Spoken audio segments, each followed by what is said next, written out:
Some stories don't begin with chaos. They begin with a quiet knock on the door of justice, soft, steady, and carrying a truth that refuses to stay buried. That morning, as sunlight filtered through the tall windows of my chambers, I opened a case file that made my coffee go cold before I even tasted it. 5 words stared back at me like a warning etched in steel. Chief Vincent Romano, federal corruption charges. A badge is supposed to shine with honor to protect the weak, to steady the frightened. But the deeper I read, the more that badge felt twisted, bent into a weapon by the very man sworn to uphold its meaning. And then I heard the words that would define everything that followed. A declaration so arrogant, so corrosive, it seemed to echo against the pillars of the courthouse itself. Cops are above the law. I've spent decades on the bench. I've heard anger, excuses, desperation, pride, but never had I heard a police chief claim his uniform placed him above the Constitution. That was the moment I understood. This wasn't a case about misconduct. This was a case about a man who had forgotten what the badge was meant to protect, and who believed accountability belonged only to others. Before we walk together into this story, into the lies, the fear, the courage, and the moment justice finally stood tall again, if you believe no uniform should ever outrank the law, go ahead and subscribe. Because what you are about to hear is not just a courtroom battle. It is the fall of a man who thought power was a shield, and the rise of the truth that proved him wrong. The truth began to unravel, not in a courtroom, but in the quiet of a late Tuesday afternoon. The kind of afternoon when the courthouse halls feel still, almost reflective, as if they know something heavy is about to be spoken. Detective Sarah Chen walked into my chambers with the hesitant steps of someone carrying a burden far larger than herself. She sat across from me, hands trembling, despite her effort to hold them steady. Her eyes carried the exhaustion of years spent watching something rotten grow in the shadows. "Judge," she whispered barely above a breath, "I need to tell you what Chief Romano has been doing to our department." There was fear in her voice, not the fear of danger, but the fear of betrayal. The kind that comes when the person sworn to lead becomes the person everyone must survive. For the next hour, Sarah spoke, and with each revelation, the air in my chambers grew colder. Chief Vincent Romano had been running the Providence Police Department like a private criminal empire. Drug dealers paid him for protection. Bars and strip clubs paid weekly fees to keep their licenses untouched. Construction companies paid kickbacks to avoid inspections that could halt entire projects.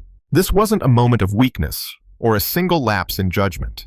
This was a system built, maintained, and enforced by the chief of police. But the corruption did not stop at money. Sarah told me how honest officers, good men and women, were punished for doing the right thing. Those who questioned Romano's actions were transferred to the most dangerous assignments in the city.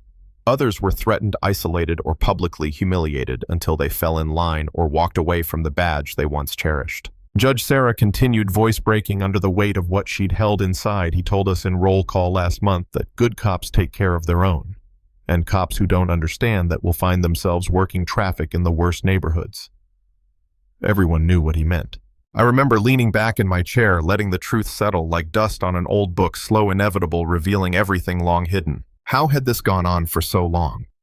How had an entire department been bent under the will of one man? The answers arrived days later when FBI agent Patricia Santos testified before me during a pre-hearing briefing.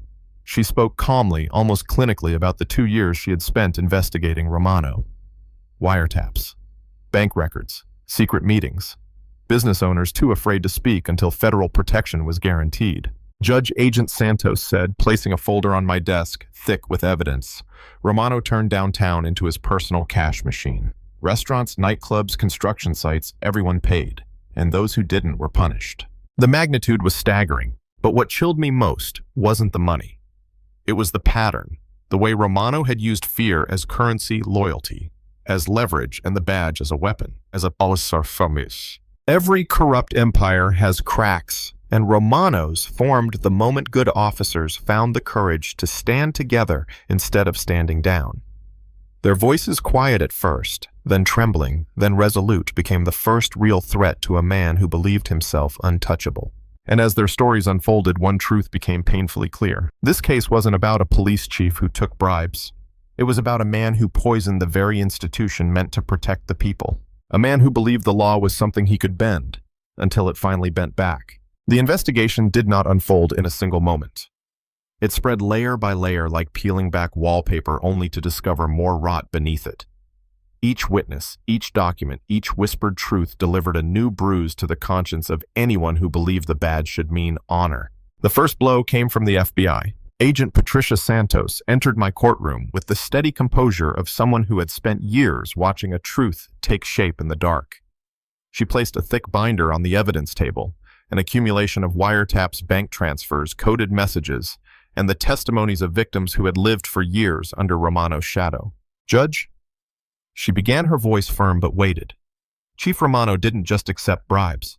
He systemized corruption. He built a structure around it, a machine. Us. She described how local restaurants were forced into monthly payments merely to avoid health inspections mysteriously scheduled whenever Romano wanted extra cash. Strip clubs paid weekly. Construction companies paid to make zoning problems disappear. Every sector of the city had been touched by his hand, none by his protection. Then she played the first wiretap. Romano's voice echoed through the courtroom speakers, smooth, confident, and unmistakably proud of the empire he'd built. "Listen, Tony," he said to a restaurant owner. "Be a shame if inspectors started finding violations every week. But business owners who support police programs rarely have those problems." There was no hesitation in his tone, no shame. It was the voice of a man who believed leverage was law and fear was policy. But that wasn't the worst of it. Agent Santos flipped to another section in her binder, one marked with the name Giuseppe Marconi. She explained how this elderly immigrant, already struggling to keep his restaurant alive during the pandemic, had been cornered by Romano. $300 a month, he was told. Pay or drown in inspections. When she played Giuseppe's trembling voice on the recording, a man pleading, explaining he barely made rent, the courtroom went still. Even the air seemed to hold its breath. Chief Giuseppe whispered, "Business is slow. I cannot afford this." Romano's reply was cold enough to chill bone. "That's not my problem. Police protection costs money." The next set of testimony carried a different kind of grief. It was about Officer Maria Rodriguez. She had once been one of the department's rising stars, a young cop with disciplined compassion and a reputation that made older officers proud. When she attempted to report Romano's corruption to internal affairs, she thought the truth would protect her. Instead, it almost destroyed her. Agent Santos explained how Romano had ordered corrupt officers to follow her, threaten her, harass her family. And when she refused to back down, he planted cocaine in her locker, then staged a surprise inspection. Rodriguez was arrested in front of her colleagues and nearly sent to prison. It was only through federal forensic analysis, fingerprints on evidence bags, mismatched storage records that her innocence was proven. Judge Agent Santos said quietly, "Romano didn't just steal money. He broke good officers. He shattered lives." The courtroom absorbed every word. These weren't mistakes. These weren't lapses in judgment. They were choices, deliberate, repeated, calculated. And behind each choice stood a man who believed power worked best in the dark where no one dared to challenge it. But now, under the weight of testimony and evidence, the darkness was thinning.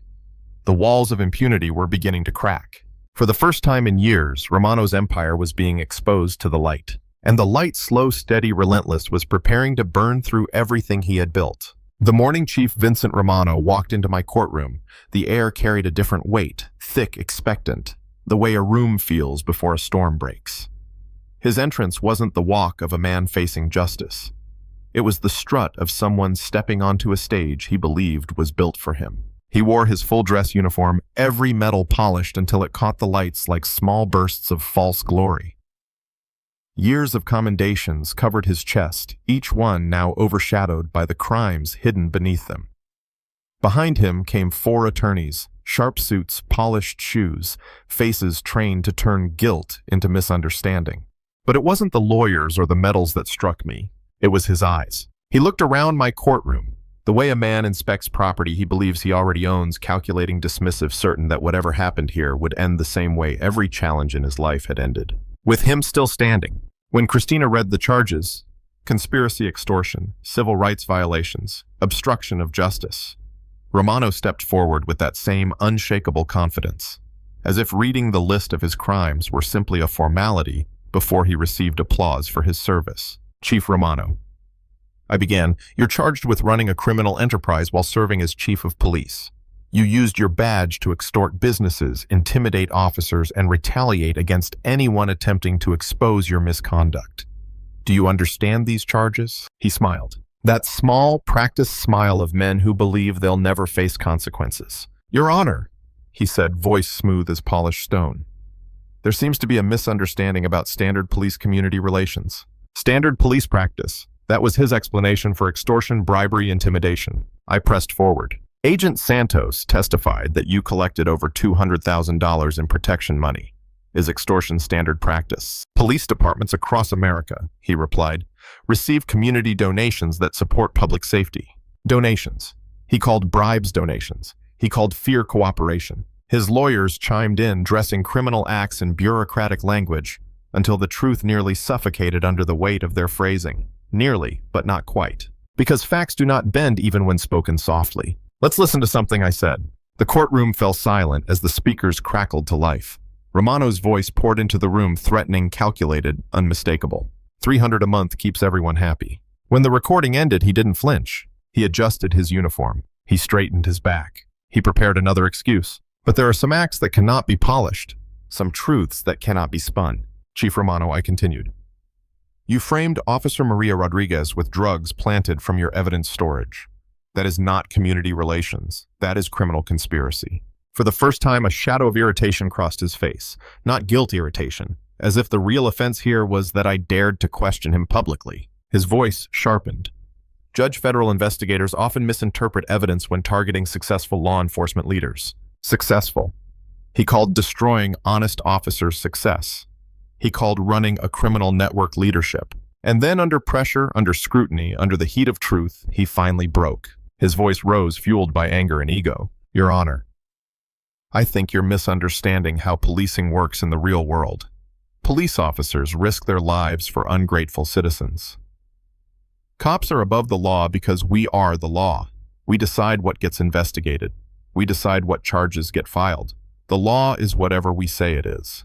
Gasps cut through this courtroom. Even his own attorneys froze. Federal agents exchanged stunned looks. It was the moment everything shifted. Not because I had discovered a new crime, but because Romano had finally spoken aloud the belief that had corrupted every action he'd taken. Chief Romano. I said, my voice steady.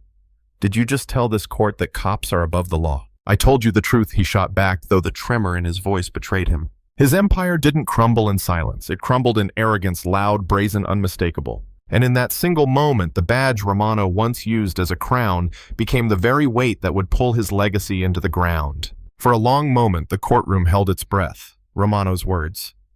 Cops are above the law, still hung in the air like smoke after an explosion, heavy and choking. It was the kind of declaration that didn't just reveal a crime. It revealed a worldview, a belief that authority exists for the benefit of the powerful, not the protection of the people. I stood, not out of anger, out of duty. There are moments in a courtroom where justice demands more than a sentence.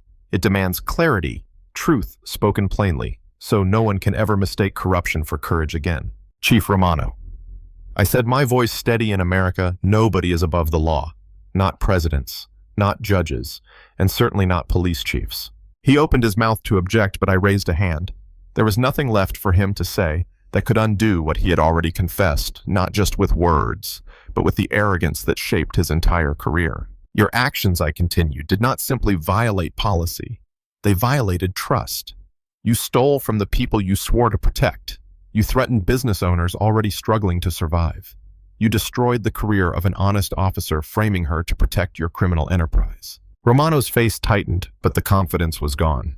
His eyes flickered, not with remorse, but with the realization that for the first time in his life, he could not control the narrative. For conspiracy, extortion, civil rights violations, and obstruction of justice, I said, I am sentencing you to 15 years in federal prison. A loud murmur swept through the gallery, but Romano hardly heard it. His world had collapsed inward, silent and cold. But justice wasn't finished. Furthermore, I said, it is the ruling of this court that your entire corruption network be dismantled. Every officer who participated in your schemes will be removed from the force. The Providence Police Department will operate under federal oversight for 5 years to restore integrity to its operations. His mouth fell open, not in disbelief, but in terror. And additionally, I continued, you are stripped of your pension, barred permanently from any law enforcement position, and ordered to pay full restitution to every business you extorted and every officer whose career you attempted to destroy. Romano stumbled forward, gripping the defense table. You can't do this to me, he shouted. I served this community for 25 years. I have a family, a reputation. Chief Romano. I replied, you had a reputation, and you traded it piece by piece for money, power, and fear. Your family will carry the shame you created, not this court.